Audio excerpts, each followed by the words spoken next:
What's up, SCAC Nation? Russell Kramer coming to you from the SCAC headquarters here in Lawrenceville, Georgia.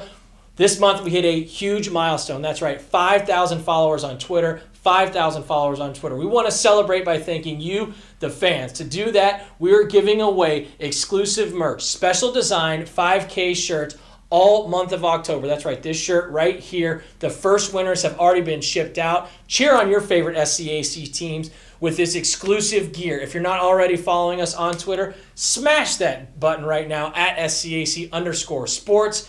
Retweet our pinned tweet for weekly drawings and winners every Friday through the entire month of October. Thank you, fans, for all your support throughout the years. Now go win a t-shirt.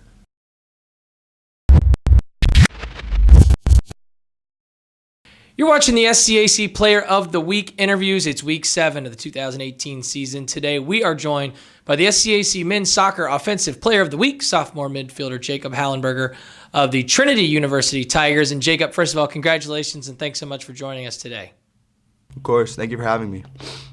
Jacob, you and the rest of your Tiger teammates now 12-1-1 overall, 10-1 in SCAC play, coming off important wins last week, beating TLU 2-1 in overtime after being down a goal and knocking off Dallas 3-0, the only team that had bested you in conference play so far this season.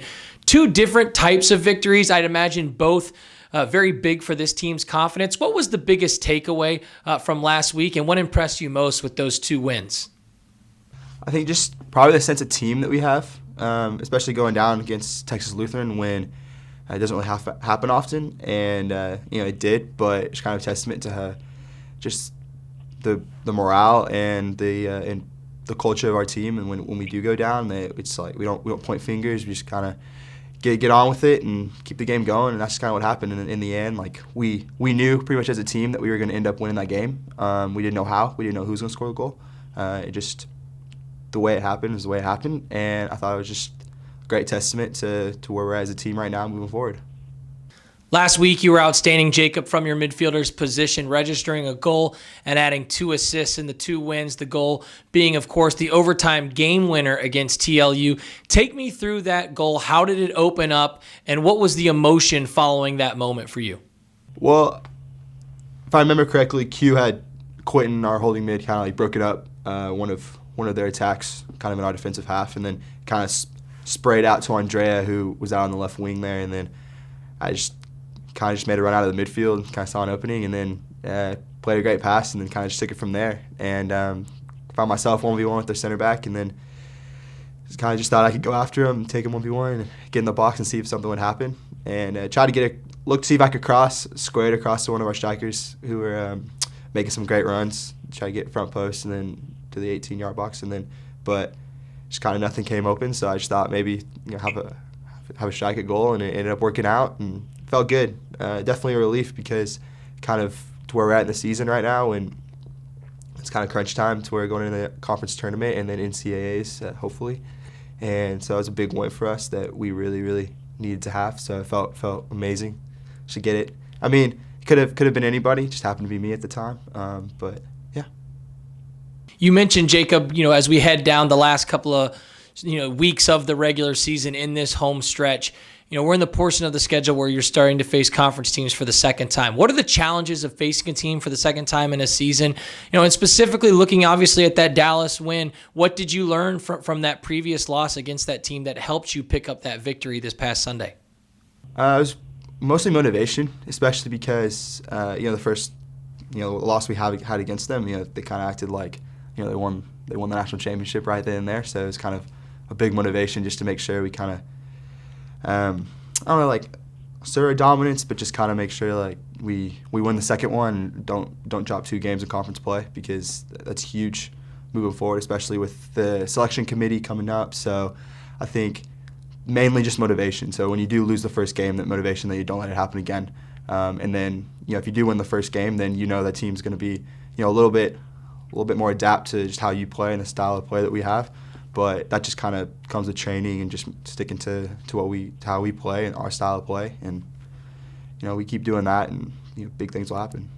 Again, you're watching the SCAC Player of the Week interviews. It's week 7 of this 2018 season. Today we're joined by the SCAC Men's Soccer Offensive Player of the Week, sophomore midfielder Jacob Hallenberger of the Trinity University Tigers. And Jacob, a pretty unique and special situation there in San Antonio at Trinity with both the men's and women's programs being so successful in soccer. What is that kind of dynamic relationship like between the two teams? Do you feed off each other? Do you challenge each other in the terms of the successes you had? Kind of speak to what it's like to be a part of two great programs in men's and women's soccer there at Trinity. I think it's pretty cool. We do, like you said, I think we do feed off each other, and there's great soccer culture here at Trinity, and great culture of winning and history of winning too. So I would agree that there is some like feed off to make sure that they challenge us, we challenge them. They're winning games. They're it was like 106, I'm sure straight conference wins. That I think that's kind of a motivation for us too, to just kind of follow in those footsteps, and just take every game, don't take anything for granted, and take each game as it comes, and make sure we're doing the right things moving forward. Finally, looking ahead to this week, Jacob, one conference contest on the schedule with Shriner. The opportunity to kind of maybe get a couple of days rest in the midst of all the action as you get ramped up to head into this, last couple of weeks of the regular season. What are your expectations with this match against the Mountaineers, and how do you try and take advantage of a couple of days off from contest and get yourself prepared for this home stretch? Well, it actually is a blessing too, because we have a couple of our strongest players who are just picked up a few knocks and a couple injuries. So I think having that rest is awesome for the team, just to make sure that we don't, because there's been like a constant Friday, Sunday, Tuesday game. So we for not have that game Tuesday, it was kind of rained out or some kind of cancellation with Texas Lutheran. So just not an extra 90 minutes in our legs does help us with rest, and we move into Friday and make sure we get all the guys healthy and keep moving forward. And we'll be at home Friday night, our last Friday night home game. So it's also kind of motivation for us, especially for the seniors, to make sure they go out with a bang and make sure we're ready to go as the season moves on. Now it's time for the fastest minute in all Division III athletics. That's right, it's the SCAC 60, the chance for you, SCAC Nation, to get to know your SCAC Players of the Week a bit better. Jacob, are you ready? Yes, sir. Let's put 60 seconds on the clock, and here we go. Jacob, favorite Halloween candy? Sour Patch Kids. Easy. Dine-in or delivery? I'm feeling dine-in. Are you a morning or a night person? Night, probably. Corn maze or a haunted house? Which one are you going to? Haunted house. Easy. Surprise party or a theme party? Themed. Funniest teammate? One of my really good friends, Ethan Moore. Guys, hilarious. You got to choose Ronaldo or Messi? Right now? Yep. Messi. Favorite Halloween costume growing up? That's tough. I was, growing up, I was Bob the Builder when I was younger, so I thought that was pretty cool. I see pictures when I was like 5. But Favorite place for the team to eat on the road? We eat at Olive Garden a lot, so we get a lot of food there, so probably Olive Garden. And that will wrap up the fastest minute in all Division III athletics, the SCAC 60. Again, this week, we were joined by the SCAC Player of the Week in men's soccer, sophomore midfielder Jacob Hallenberger of the Trinity University Tigers. Jacob, again, congratulations on your honor and best of luck as you continue to move forward throughout your sophomore season. Thank you.